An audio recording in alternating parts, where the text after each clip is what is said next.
Hello, today's reading is in the book of Job, chapters 21 through 23, starting in chapter 21. Then Job answered and said, "Keep listening to my words and let this be your comfort. Bear with me and I will speak, and after I have spoken, mock on. As for me, is my complaint against man? Why should I not be impatient? Look at me and be appalled, and lay your hand over your mouth. When I remember, I am dismayed, and shuddering seizes my flesh. Why do the wicked live? Reach old age and grow mighty in power. Their offspring are established in their presence, and their descendants before their eyes. Their houses are safe from fear, and no rod of God is upon them. Their bull breeds without fail. Their cows calf and does not miscarry. They send out their little boys like a flock, and their children dance. They sing to the tambourine and lyre, and rejoice at the sound of the pipe. They spend their days in prosperity, and in peace go down to Sheol. They say to God, 'Depart from us. We do not desire the knowledge of your ways. What is the Almighty that we should serve him? And what profit do we get if we pray to him? Behold, is not their prosperity in their hand? The counsel of the wicked is far from me. How often is it that the lamp of the wicked is put out, that their calamity comes upon them, that God distributes pain in his anger, that they are like straw before the wind, and like chaff that the storm carries away. You say, God stores up iniquity for their children. Let him pay it out to them, that they may know it. Let their own eyes see their destruction, and let them drink of the wrath of the Almighty. For what do they care of their houses after them, when the number of their months is cut off?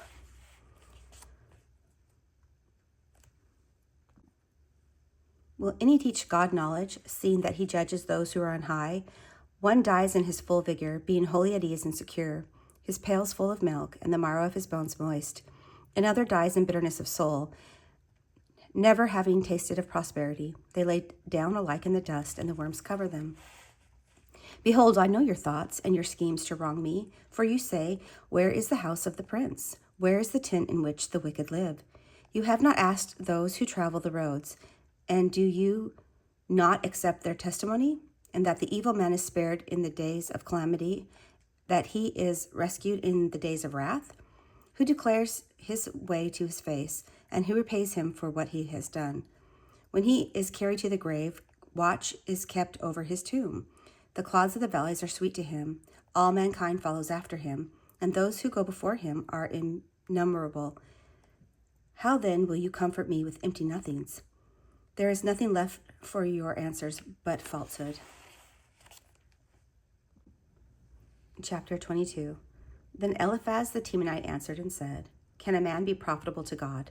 Surely he who is wise is profitable to himself. Is it any pleasure to the Almighty if you are in the right? Or is it gain to him if you make your ways blameless? Is it for your fear of him that he reproves you and enters into judgment with you? Is not your evil abundant? There is no end to your iniquities. For you have exacted pleasures of your brothers for nothing, and stripped the naked of their clothing. You have given no water to the weary to drink, and you have withheld bread from the hungry. The man with power possessed the land, and the favored man lived in it. You have sent widows away empty, and the arms of the fatherless were crushed. Therefore snares are all around you, and sudden terror overwhelms you, or darkness so that you cannot see, and a flood of water covers you. Is not God high in the heavens? See the highest stars, how lofty are they? But you say, what does God know? Can he judge through the deep darkness? Thick clouds veil him so he does not see, and he walks on the vault of heaven. Will you keep to the old way that wicked men have trod? They were snatched away before their time. Their foundation was washed away. They said to God, Depart from us. And what can the mighty do to us? Yet he filled their houses with good things. But the counsel of the wicked is far from me. The righteous see it and are glad.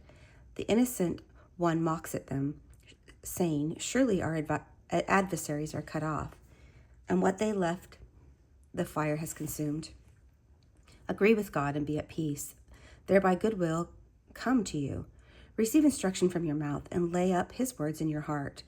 If you return to the Almighty, you will be built up. If you remove injustice far from your tent, if you lay gold in the dust, the gold of Ophir among the stones of the torrent bed, then the Almighty will be your gold and your precious silver.